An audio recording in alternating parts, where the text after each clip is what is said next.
Hello दोस्तों, नमस्कार। आज के इस सेशन में हम जानेंगे बच्चों रिड्यूसिंग स्केल और एनलार्जिंग स्केल में क्या डिफरेंस होता है। तो आइए बच्चों जानते हैं क्या होता है। बच्चों, रिड्यूसिंग स्केल में डायमेंशन ऑन ड्राइंग और actual dimension of the object, इसके बीच का अगर रिलेशन देखा जाए तो actual dimension of the object जो होती है वो हमेशा ज्यादा होती है किससे, जो डायमेंशन आपने ड्राइंग में ली है। जानेंगे बच्चों एग्जाम्पल के माध्यम से कैसे आपके रिड्यूसिंग स्केल में होता है। रिड्यूसिंग स्केल के एग्जाम्पल अगर मैं देखूं बच्चों 1:2, 1:5, 1:10, 1:20, 1:25, मतलब 1:x अगर मैं कहूं और x जो है बच्चों हमेशा मोर देन 1 होगा। इट मींस पहला वाला जो डायमेंशन होगी, पहला वाला रेशियो में पहली वाली जो टर्म है बच्चों वो डिनोट करती है आपकी क्या, डायमेंशन ऑन ड्राइंग, और दूसरी वाली करती है बच्चों actual dimension of the object. मतलब x मोर देन 1 है, इट मींस एक्चुअल डायमेंशन आपकी ज्यादा है लेकिन ड्राइंग में हम कम लेते हैं।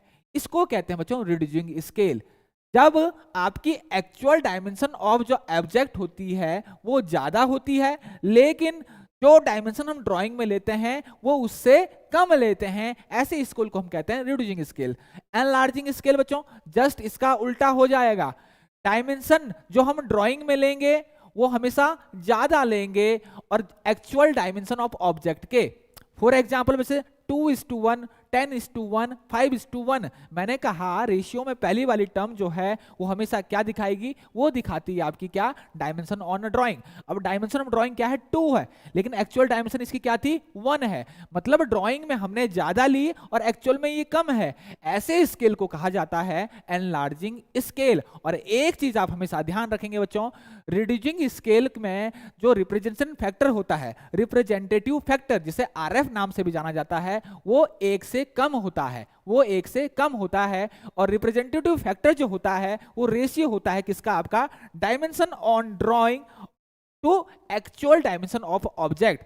इसका और इसका रेशियो होता है, तो इसका और इसका जो रेशियो होता है हमेशा क्या होगा, आपका 1 से आपका कम होगा। लेकिन एनलार्जिंग स्केल में रिप्रेजेंटेटिव फैक्टर मतलब डायमेंशन ऑफ ड्राइंग और actual dimension of the object का जो रेशियो होगा हमेशा 1 से ज्यादा होगा।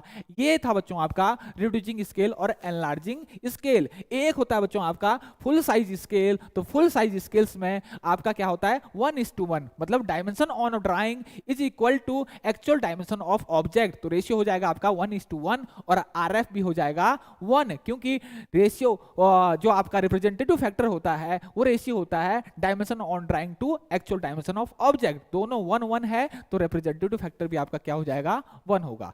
Thank you. ऐसे एक अच्छे सेशंस के लिए बच्चों, ऐसे नए नए सेशंस के लिए बने जुड़े रहिए।